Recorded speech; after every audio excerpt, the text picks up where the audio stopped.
Hello students, હું છું Savaliya sir અને મારી YouTube channel Savaliya sir chemistry ટ્રેનરમાં આપનું સ્વાગત છે. વિદ્યાર્થી મિત્રો, 12th સાયન્સ કેમિસ્ટ્રીનું ઘન અવસ્થા ચેપ્ટર જેના જેડબલઈ નીટના એમસીક્યુ સોલ્યુશનનો આ લેક્ચર 2 છે, જેમાં આપણે એઆઈ ટ્રિપલઈ અને જેડબલઈમાં પૂછાયેલા એમસીક્યુના સોલ્યુશન વિશે અભ્યાસ કરીશું. આ લેક્ચરને આપણે પાર્ટ 1 તરીકે દર્શાવ્યો છે, જેમાં આપણે 8 એમસીક્યુને સોલ્વ કરીશું.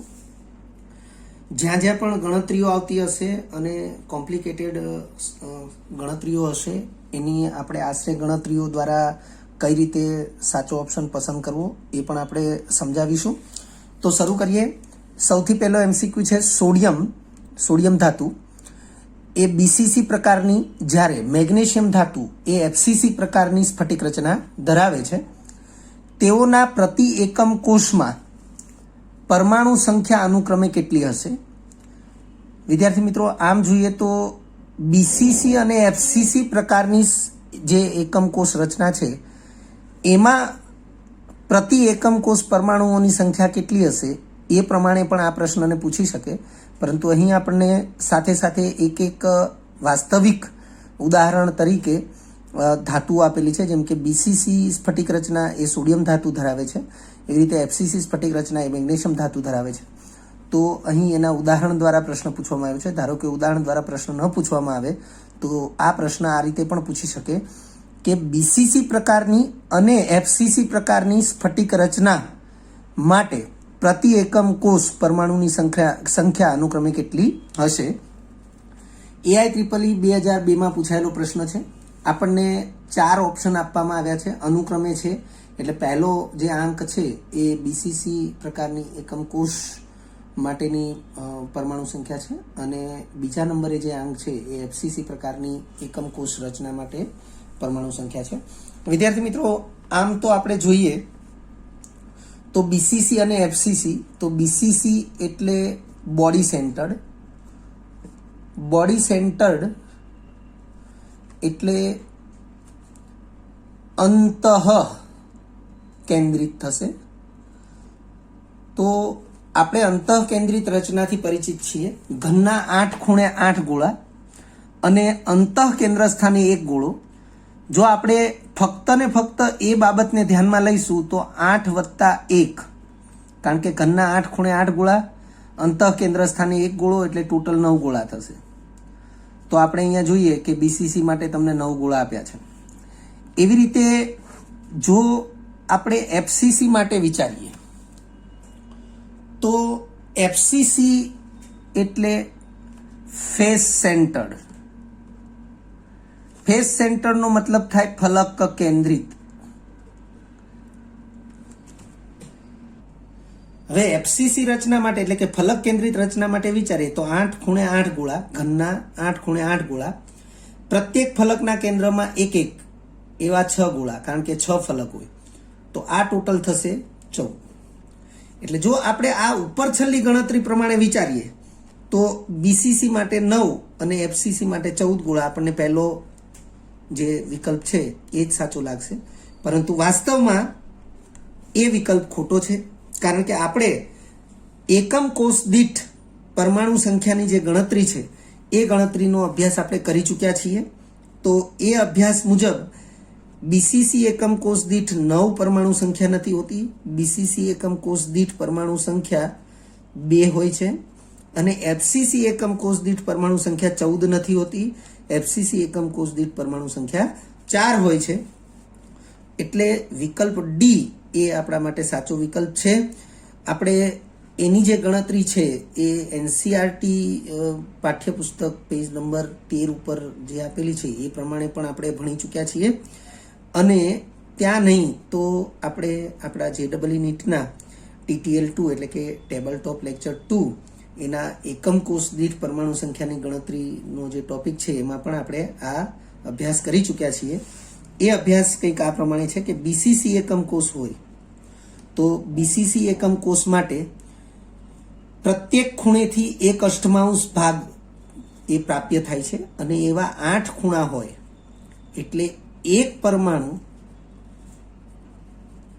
એ ખૂણાઓના સ્થાનેથી મળે છે. એ જ પ્રમાણે અંતઃકેન્દ્ર સ્થાનેથી પરમાણુનો પૂરેપૂરો ભાગ મળે છે અને એવું ફક્ત ને ફક્ત એક જ અંતઃકેન્દ્ર હોય છે. એટલે એક આખો પરમાણુ એ આપણને અંતઃકેન્દ્ર સ્થાનેથી મળે છે અને એ પ્રમાણે કુલ પરમાણુની સંખ્યા 2 થશે. તો આવી ગણતરી આપણે TTL2 માં પણ સમજાવેલી છે. એટલે BCC માટે કુલ પરમાણુની સંખ્યા એકમ કોષ દીઠ કુલ પરમાણુઓની સંખ્યા 2 થશે. એ જ રીતે FCC માટે ફલક કેન્દ્રિત કોષ માટે આ જે છે 8 ખૂણે 8 પરમાણુ અને પ્રત્યેક પરમાણુનો 1/8 ભાગ પ્રાપ્ય હોય એ ગણતરી તો એઝ ઇટ ઇઝ રહેશે.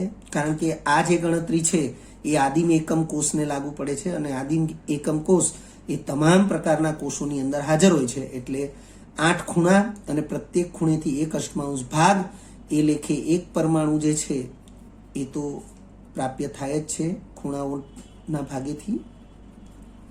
એટલે ખૂણાઓના સ્થાનેથી લખીએ છીએ.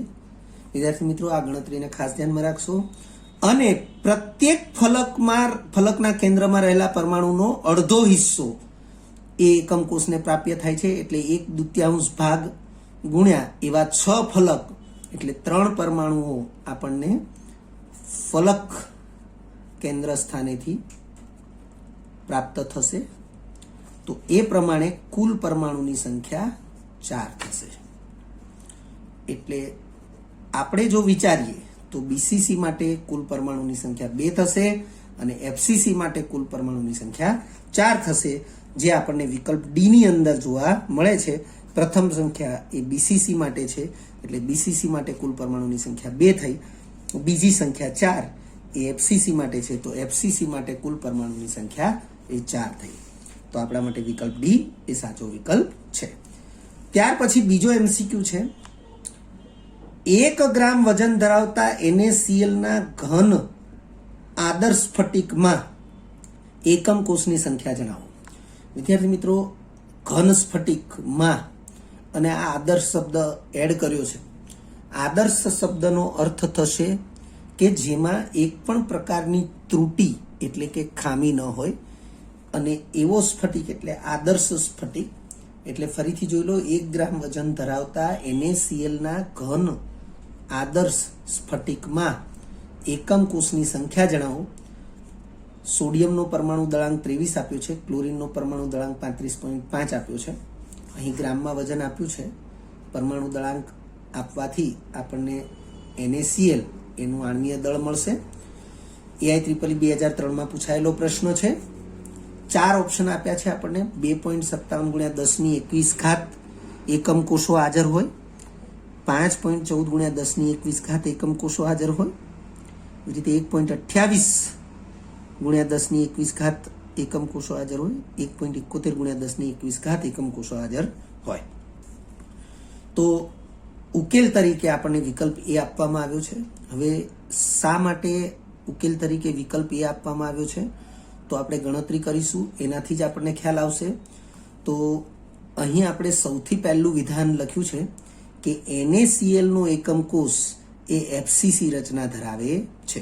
વિદ્યાર્થી મિત્રો, આપણે આ ચેપ્ટરના TTL7 એટલે કે કોન્સેપ્ટ લેક્ચર્સ જેટલા પણ આપણે લીધા છે એમાં 7મા નંબરનો કોન્સેપ્ટ લેક્ચર એટલે ટેબલ ટોપ લેક્ચર 7, એની અંદર આપણે વિવિધ પ્રકારના આયનીય સ્ફટિક માટેની વિવિધ પ્રકારની જે એકમ કોષ રચનાઓ છે એનો અભ્યાસ કરેલો છે.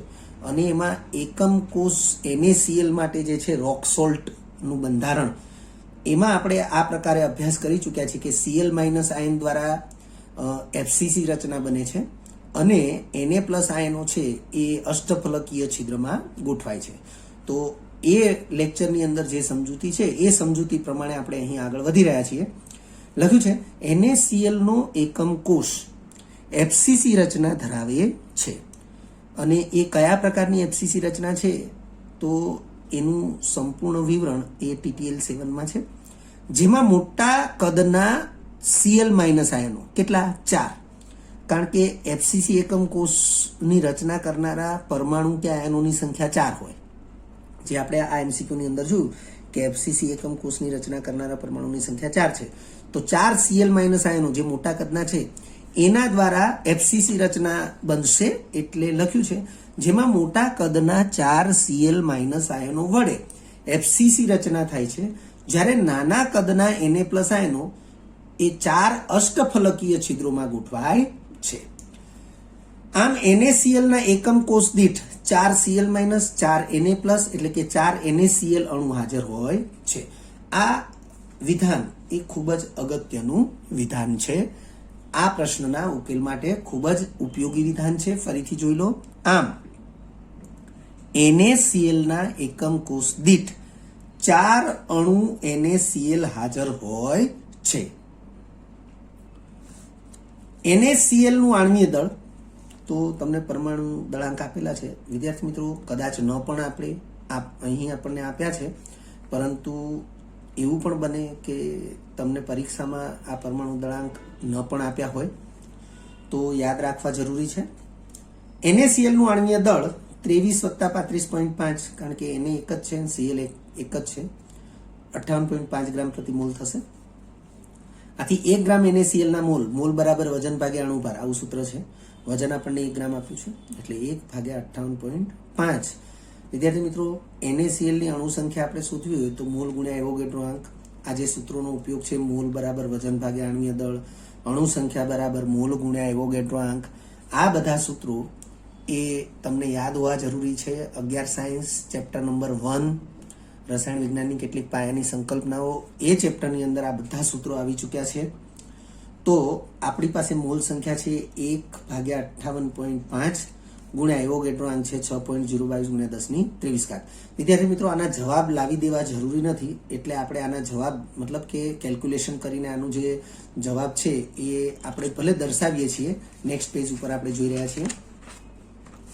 તો NaCl ની અણુ સંખ્યા એ 0.103 × 10⁻23 થશે. તમે જોઈ શકો છો આ પ્રમાણે કે 1/58.5 અને ગુણ્યા 6.022 છે, એટલે 6.022/58.5 કરીએ તો એ કેલ્ક્યુલેશન થશે 0.103 અને ગુણ્યા 10⁻23 એઝ ઇટ ઇઝ રહેશે, એટલે આપણે અહીંયા 10⁻23 દર્શાવી છે.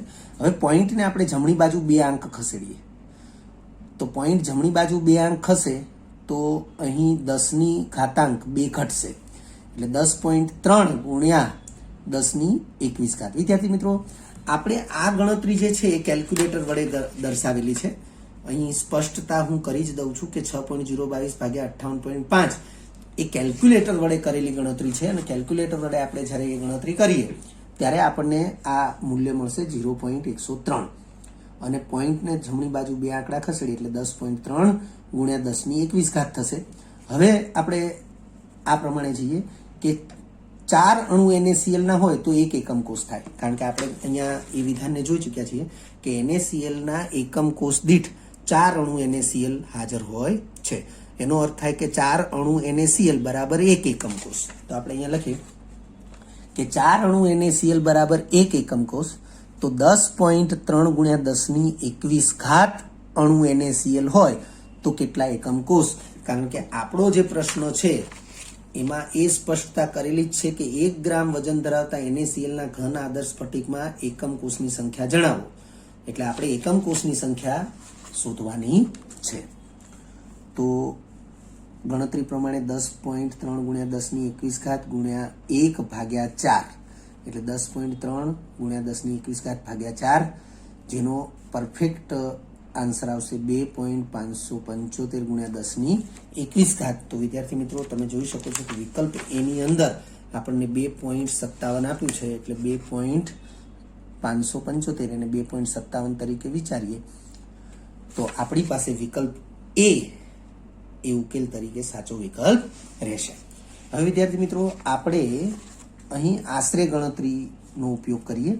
આશરે ગણતરીથી આપણે આપેલા 4 વિકલ્પો પૈકી સાચો વિકલ્પ કઈ રીતે પસંદ કરી શકીએ, તો આગળ વધીએ.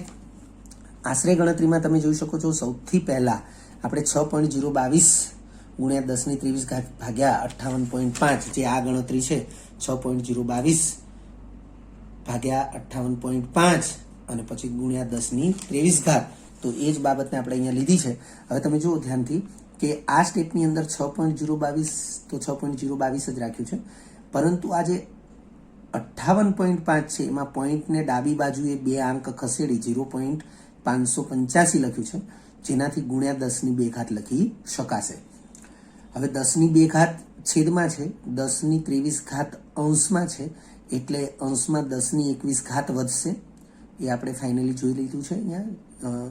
અને આ જે 0.585 છે એને આશરે 0.6 લખ્યા છે. વિદ્યાર્થી મિત્રો, એ તમે જોઈ શકો છો. 5 અને 8ને કેન્સલ કરીએ તો આ 5ના બદલે 6 લખી શકાય. જેમ કે 5ને કેન્સલ કરો તો આ 9 લખી શકાય. 9ને કેન્સલ કરીએ તો આ 6 લખી શકાય. એટલે 0.6 લખી દીધું છે. અને 6.022 છે એને આશરે 6 લખી દીધું છે. એટલે 6 ભાગ્યા 0.6 એનો જવાબ થશે 10. અને આ જે 10 ઘાત ભાગ્યા 10 ઘાત એનો જવાબ થશે 10 ઘાત. એટલે આ ગુણોત્તર કે જેનો જવાબ આપણને 10.3 ગુણ્યા 10 ઘાત મળેલો, એને આશરે ગણતરી કરીએ તો 10 ગુણ્યા 10 ઘાત મળે. હવે અહીં તમે જોઈ શકો છો કે 10.3 લીધા અને ભાગ્યા 4 કર્યા તો આ જવાબ. તો આપણે એના બદલે 10 લઈએ તો 10 ભાગ્યા 4 કરીએ તો 2.5 મળશે. તો આપણે જો નેક્સ્ટ સ્ટેપમાં શું કર્યું છે, એકમ કોષની સંખ્યા બરાબર 10.3 ગુણ્યા 10 ઘાત ભાગ્યા 4 છે. એ 10.3 એના બદલે આપણે જે 10 જવાબ આવ્યો આ એ 10 જવાબ લખ્યો. આમાં 10.3 ને નિયરલી 10 લખ્યું એમ કહીએ તો પણ ચાલે. ગુણ્યા 10 ઘાત ને ભાગ્યા 4 તો 10 ભાગ્યા 4 એ જવાબ 2.5 થશે. તો 2.5 ગુણ્યા 10 ઘાત. તો વિદ્યાર્થી મિત્રો, હવે 2.5ની નજીક હોય એવા મૂલ્ય આ 4 ઓપ્શનમાંથી જ્યાં પણ દેખાય છે તો એ એ જે છે ઓપ્શન એ વિકલ્પ 2.57 ગુણ્યા 10 ઘાત જે આપણને વિકલ્પ એની અંદર જોવા મળે છે. અને તેથી આપણો સાચો વિકલ્પ એ વિકલ્પ એ થશે. ત્રીજો MCQ, નીચેની આકૃતિ કયા પ્રકારની ક્ષતિ દર્શાવે છે? AIEEE 2004માં પૂછાયેલો પ્રશ્ન તમે જોઈ શકો છો.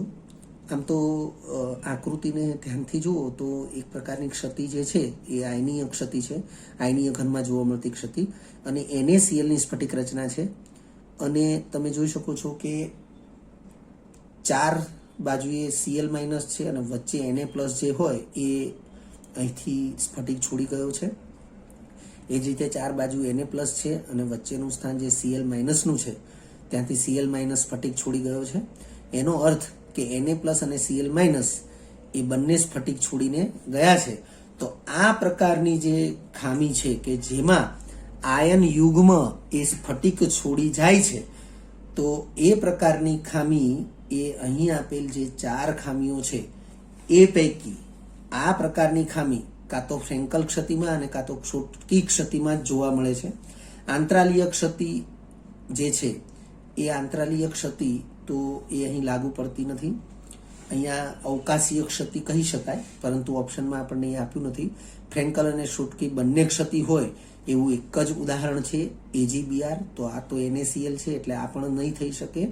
એટલે C અને D વિકલ્પ જે છે એને આપણે નિવારી શકીએ છીએ, એટલે કે એને આપણે બાદ કરી શકીએ છીએ. તો A અને B પૈકી ઉકેલ તરીકે વિકલ્પ B છે, કારણ કે NCERT પાઠ્યપુસ્તક પેજ નંબર 25 ઉપર આપણને શોટકી ક્ષતિ અને ફ્રેન્કલ ક્ષતિ બંને ક્ષતિઓ વિશેનો જે અભ્યાસ આપ્યો છે અને NCERT બોર્ડ લેવલે પણ તમે જે અભ્યાસ કરેલો છે એમાં NaClના સ્ફટિકમાં તમને શોટકી ક્ષતિ એ આ પ્રકારે જોવા મળશે.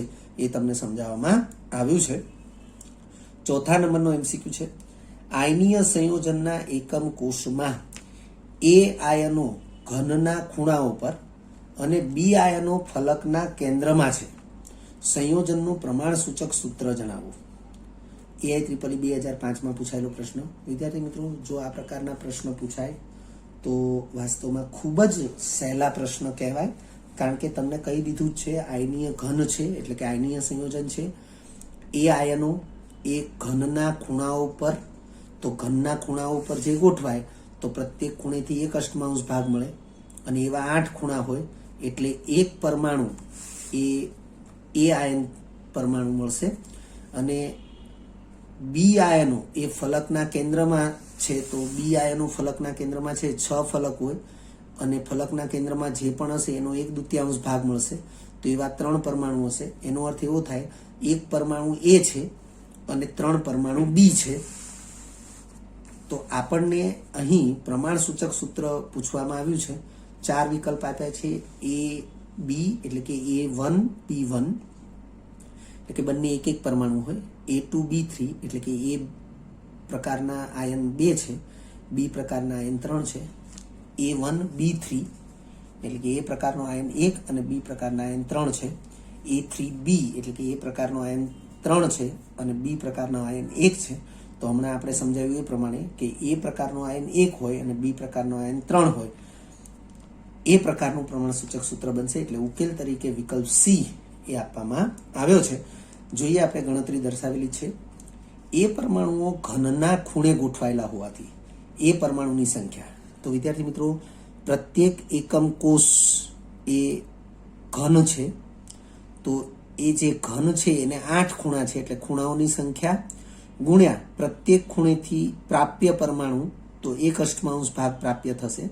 તો એ પરમાણુની સંખ્યા 1 થશે અથવા એ આયનની સંખ્યા 1 થશે. આપણે અહીંયા આયન પણ લખી શકીએ છીએ. એવી રીતે બી આયન ફલકના કેન્દ્રમાં ગોઠવાયેલા હોવાથી અથવા બી પરમાણુઓ ફલકના કેન્દ્રમાં ગોઠવાયેલા હોવાથી બી પરમાણુની સંખ્યા અથવા બી આયનની સંખ્યા, તો ફલકની સંખ્યા 6 છે અને ફલક કેન્દ્રમાં જે પણ ગોઠવાય એનો 1/2 હિસ્સો એટલે કે 1/2 ભાગ એ એકમ કોષને પ્રાપ્ય થાય. એટલે 6 ગુણ્યા 1/2 એટલે 3 થશે. એટલે એ પરમાણુની અથવા એ આયનની સંખ્યા 1, બી આયનની સંખ્યા 3, એને અનુલક્ષીને ઘટક આયનોનું સંખ્યા પ્રમાણ વિચારીએ તો A/B બરાબર 1/3 થશે. આથી પ્રમાણ સૂચક સૂત્ર AB3 પ્રકારનું થશે. ત્યારબાદ 5મો MCQ છે, FCC એકમ કોષમાં હાજર પરમાણુઓનું કુલ કદ જણાવો. હવે અહીંયા તમને 4 વિકલ્પ આપ્યા છે. 4 વિકલ્પમાં તમને જે સ્મોલ r દેખાય છે એની ઓળખ અહીંયા આપી દીધી છે. R એટલે પરમાણુ ત્રિજ્યા. AIEEE 2006માં પૂછાયેલો પ્રશ્ન છે. પહેલો વિકલ્પ તમે જોઈ શકો છો 20/3 πr³ છે. બીજો વિકલ્પ 24/3 πr³ છે. ત્રીજો વિકલ્પ 12/3 πr³ છે. આના બદલે કદાચ તમને 4, આના બદલે કદાચ તમને 8 πr³ આપી શકે, 4 πr³ આપી શકે. 16/3 πr³ છે, પરંતુ બધામાં તૃતીયાંશ એ કોમન દેખાય એટલા માટે તમને આ પ્રકારના વિકલ્પ પણ આપ્યા છે. ઉકેલ તરીકે તમને સાચો વિકલ્પ ડી જણાવ્યો છે. TTL4 આપણો જે કોન્સેપ્ટ લેક્ચર છે આ ચેપ્ટરનો, એમાં ટેબલ ટોપ લેક્ચર 4 એમાં એક કોષ્ટક આપણે દર્શાવેલું છે અને કોષ્ટકની અંદર આ લેક્ચરની અંદર 2 કોષ્ટક છે. એમાં જે પહેલું કોષ્ટક છે એની અંદર આપણે આ પ્રકારની માહિતી આપેલી છે. ગણતરી પણ તમે NCERT બોર્ડ લેવલે ભણી ચૂક્યા છો, એમ છતાં આપણે અહીંયા દર્શાવીએ છીએ. તો પરમાણુને ગોળા તરીકે કલ્પવામાં આવે તો જ્યારે પણ આ પ્રકારની ગણતરી, પેકિંગ ક્ષમતાની ગણતરી સમજાવવામાં આવી છે ત્યારે એની અંદર આનો સમાવેશ કરેલો છે. પરમાણુને ગોળા તરીકે કલ્પવામાં આવે તો પરમાણુનું કદ એટલે કે પરમાણુનું ઘનફળ એટલે વાસ્તવમાં ગોળાનું ઘનફળ થશે. તો ગોળાનું ઘનફળ એ આપણે મેથ્સમાં જે ભણી ચૂક્યા છીએ એ પ્રમાણે 4/3 πr³. તેમજ FCC એકમ કોષ, કારણ કે અહીંયા FCCની વાત થઈ છે, અને FCC એકમ કોષ દીઠ કુલ પરમાણુની સંખ્યા 4 છે. તો કુલ પરમાણુની સંખ્યા 4 છે એટલે એનો અર્થ કે 4 ગોળા થશે. તો 4 ગોળાનું જે કદ હોય એટલે કે 4 પરમાણુનું કદ એ જ કુલ કદ થશે. તો લખ્યું છે. તેમજ FCC એકમ કોષ દીઠ કુલ પરમાણુ સંખ્યા 4 હોવાથી હાજર પરમાણુઓનું કુલ કદ, એક પરમાણુનું કદ આટલું તો 4 પરમાણુનું કેટલું, તો 4 ગુણ્યા પ્રત્યેક પરમાણુનું કદ એટલે 4 ગુણ્યા 4/3 πr³, તો 16/3 πr³ એટલે વિકલ્પ ડી એ આપણી માટે સાચો વિકલ્પ થશે. 6થા નંબરનો MCQ છે. AIEEE 2008માં પૂછાયેલો પ્રશ્ન છે.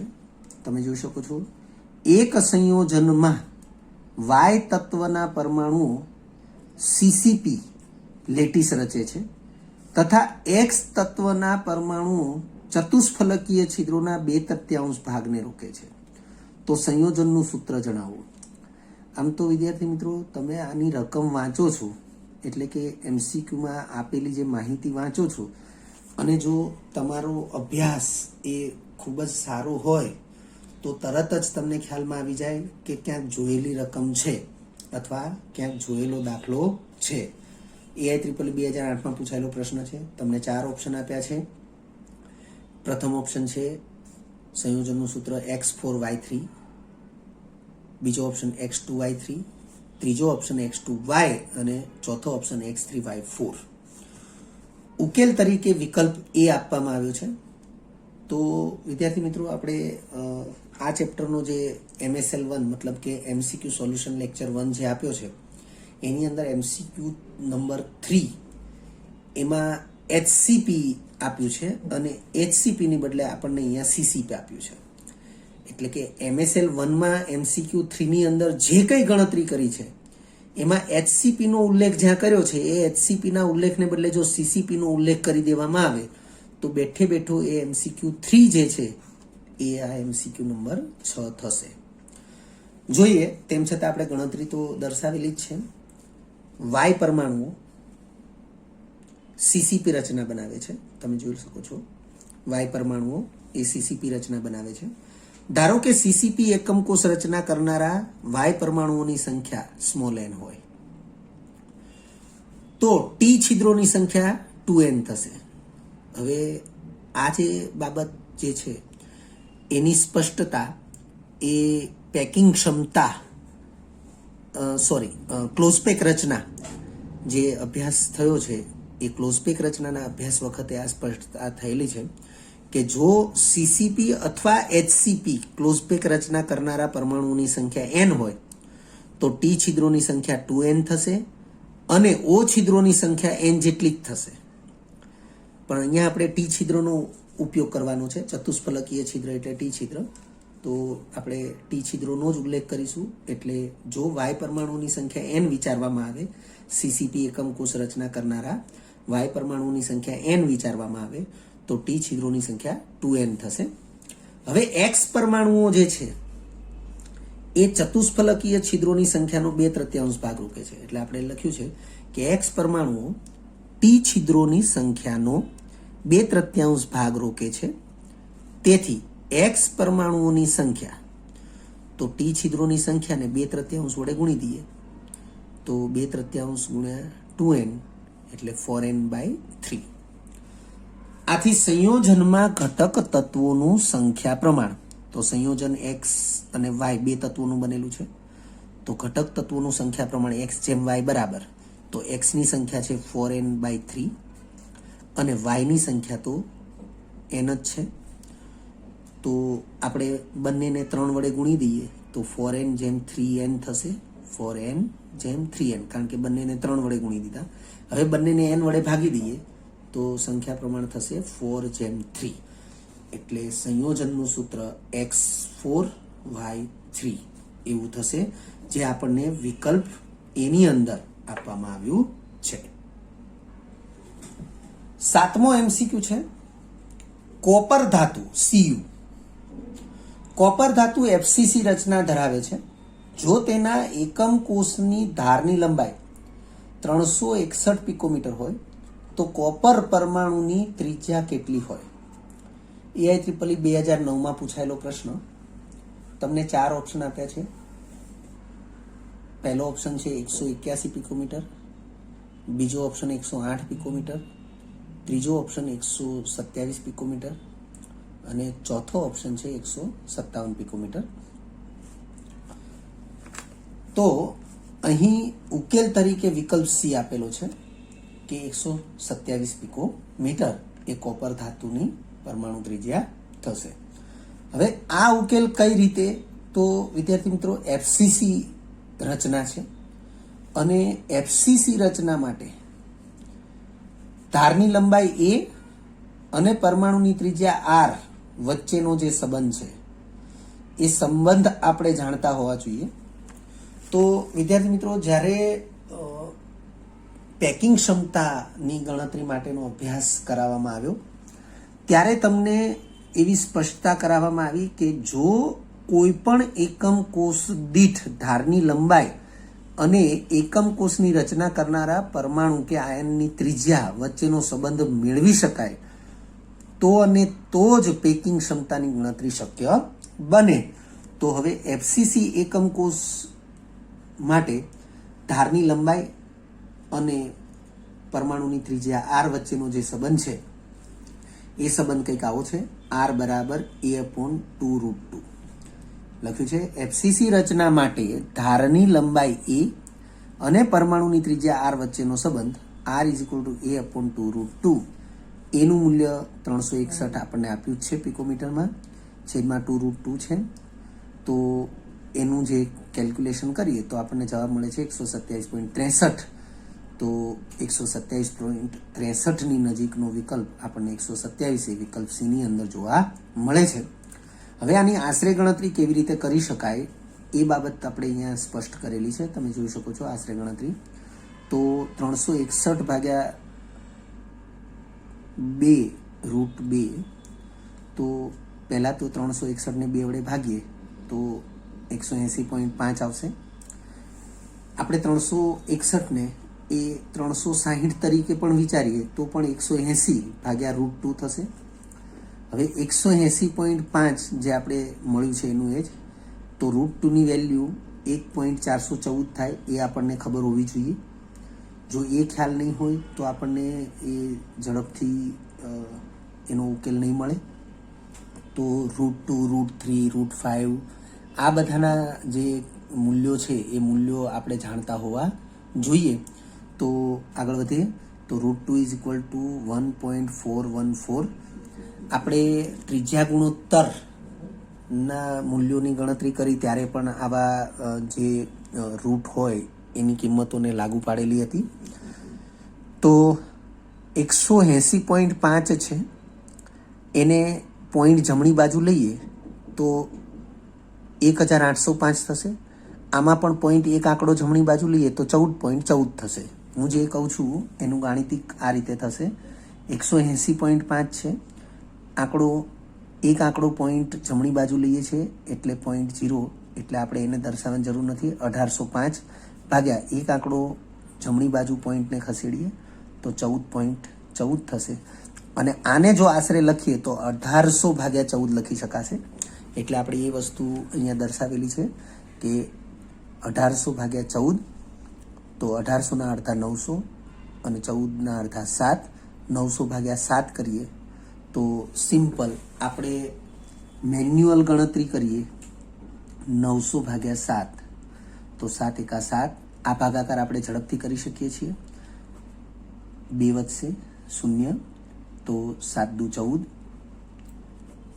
6 વધશે 0, 7 ઈઠા 56, 4 વધશે તો 128ની નજીકનો જે ઓપ્શન હોય એ 127 છે. તો આપણી માટે વિકલ્પ સી એ સાચો વિકલ્પ થશે. ત્યારબાદ 8મો MCQ છે. લખ્યું છે એક આયનીય પદાર્થ એફસીસી રચના ધરાવે છે. વિદ્યાર્થી મિત્રો, આયનીય પદાર્થ હોય અને એફસીસી રચના ધરાવતો હોય તો આપણે એ બાબતને ખાસ ધ્યાનમાં રાખીશું કે આયનીય પદાર્થમાં ઋણ આયન છે એ જ મોટો હોય છે અને એ ઋણ આયન મોટો જે હોય છે એ જ આપણને એ એફસીસી અથવા બીસીસી કોઈ પણ પ્રકારની જે સ્ફટિક રચના છે એ ધરાવતો હોય છે. અને ધન આયનો છે એ આંતરાલીય છિદ્રોમાં ગોઠવાતા હોય છે.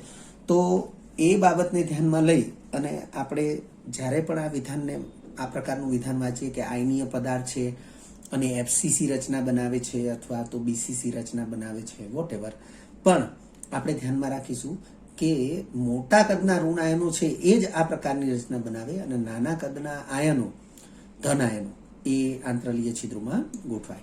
તો આગળ વધીએ. એક આયનીય પદાર્થ એફસીસી રચના ધરાવે છે જેની ધારની લંબાઈ 508 પિકોમીટર છે. જો ધન આયનની ત્રિજ્યા 110 પિકોમીટર હોય તો ઋણ આયનની ત્રિજ્યા કેટલી થશે? AIEEE 2010 માં પૂછાયેલો પ્રશ્ન. 4 વિકલ્પો આપણને આપ્યા છે: 144 પિકોમીટર, 618 પિકોમીટર, 288 પિકોમીટર અને 398 પિકોમીટર. ઉકેલ તરીકે વિકલ્પ A સાચો વિકલ્પ છે, આપણે લખી દઈએ છીએ અહીંયા. તો કઈ રીતે વિકલ્પ A સાચો છે? તો વિદ્યાર્થી મિત્રો, મેં જ્યારે સમજાવ્યું કે આયનીય ઘન પદાર્થ હોય અને FCC રચના કે CCP રચના વોટ એવર તમને આપી હોય તો યાદ રાખીશું કે મોટા કદના ઋણ આયનો દ્વારા જ એ રચના બને અને નાના કદના જે ધન આયનો છે એ આંતરલીય છિદ્રોમાં, એટલે કે કાં તો T છિદ્ર અથવા O છિદ્રની અંદર ગોઠવાતા હોય છે. તો આપણે અહીં આગળ વધીએ છીએ કે આયનીય પદાર્થની સ્ફટિક રચનામાં સામાન્ય રીતે મોટા કદના ઋણ આયનો FCC રચના કરે છે, જ્યારે નાના કદના ધન આયનો અષ્ટફલકીય છિદ્રમાં ગોઠવાય છે. મેં રેફરન્સ તરીકે TTL7 રોક સોલ્ટ બંધારણ આપણે હમણાં એક ચર્ચા કરેલી, આ જે લેક્ચર છે એ જ લેક્ચરમાં બીજા નંબરનો MCQ કે જેમાં 1 ગ્રામ વજન ધરાવતા NaClના ઘન આદર્શ સ્ફટિકમાં એકમ કોષની સંખ્યા ગણવાની હતી. તો એ જે MCQ છે એમાં આપણે આ રોક સોલ્ટનો ઉલ્લેખ કરેલો. તો તમે TTL7 જે છે એનો અભ્યાસ કરી લો, એ અગત્યનું છે. તો અહીં આપણે એ જ વિધાનને પુનરાવર્તિત કર્યું છે અને જો તમે એનો અભ્યાસ કરો છો તો તમને આ બાબત એમાં જોવા મળશે કે આ પ્રકારના બંધારણ માટે ધન આયનની ત્રિજ્યા અને ઋણ આયનની ત્રિજ્યાનો સરવાળો એ ધારની લંબાઈથી અડધો હોય છે. અને એ બાબત આપણે ત્યારે પણ સમજાવેલી TTL7માં કે આ પ્રકારે ધારો કે કોઈ એક ફલકને તમે ધ્યાનમાં લઈ લો તો ફલકના પ્રત્યેક ખૂણે ઋણ આયન હોય. તો આવી રીતે ઋણ આયનને તમે વિચારો તો ધન આયન છે એ ધાર ઉપર હોય. તો સ્વાભાવિક છે કે આ જે છે એ ટોટલ A છે અને આટલો અડધો ભાગ છે એ A/2 છે. તો A/2 ભાગ જે છે એ ધન આયનની ત્રિજ્યા અને ઋણ આયનની ત્રિજ્યાના સરવાળા જેટલો છે. તો R પ્લસ R માઇનસ એવું આપણને ત્યાં જોવા મળે છે. તો એ બાબતને આપણે અહીંયા ઉપયોગમાં લઈશું કે આ પ્રકારના બંધારણ માટે R plus R minus A/2 હોય છે.